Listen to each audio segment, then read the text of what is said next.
కాముడు కాముడు కాముడు ఎక్కడికి వెళ్ళావమ్మా? వారం రోజులు బట్టి నీ కోసం చూసి చూసి నా కళ్ళు కాయలు వచ్చిపోయినాయి. ఏంటని చెప్పు. ఆ డేవిడ్ గారి సంగతి నీకు తెలుసా? పొలం నేర్పిస్తాడు. ఆ పని నేను చేయలేను. పీడా విరగడైపోయింది.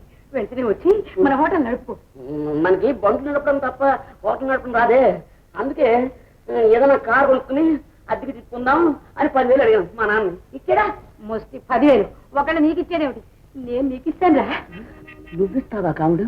నీకోసం ఏమైనా ఇస్తాను రా. అంటే ఉంటే చాలు. నిన్ను చూడకుండా నేను ఒక్క క్షణం కూడా ఉండలేనురా. నేను వారం రోజులు బట్టి ఎంత బాధపడిపోయానో తెలుసా? గొడవలాడుతూ ఏ చివరిలో ఇది కారు వచ్చినా సరే నువ్వే వచ్చావనుకున్నాను.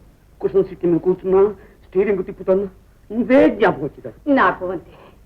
ఉండబట్టలేక కబురు చేశాను.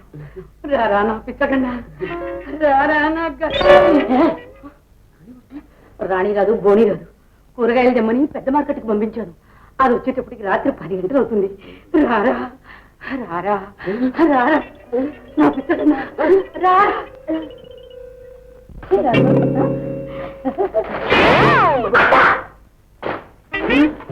తలనొప్పిగా ఉంది అని నన్ను కూరగాయల మార్కెట్ పంపించి వీడికి కులుపుతున్నావా? సిగ్గులేదు నీకు? నార్మల్ వాళ్ళు రాలబడతాను. ఏమిటా కూతురు? నాకు తలకాయ నొప్పిగా ఉంటే అమృతాన్ని తీసుకొచ్చి మర్దనా చేస్తున్నాను. మర్దనా చేయడం మాస్టర్ని నీకు ఏమంటా? ఓరు దీన్ని పచ్చడి బద్దలు చెయ్య. పానకంలో ఇప్పటికలా వచ్చి పడ్డది. ఒరే రేపు ఆదివారం తప్పకుండా వచ్చేసాయి. ఆదివారం ఈ రోజు నమ్మకం ఏంటి? హోటల్ కట్టేస్తాగా దీన్ని సినిమా పంపించేస్తాను. తప్పకుండా చూడు. ఆదివారం మర్చిపోకు. 10,000 మర్చిపోకే.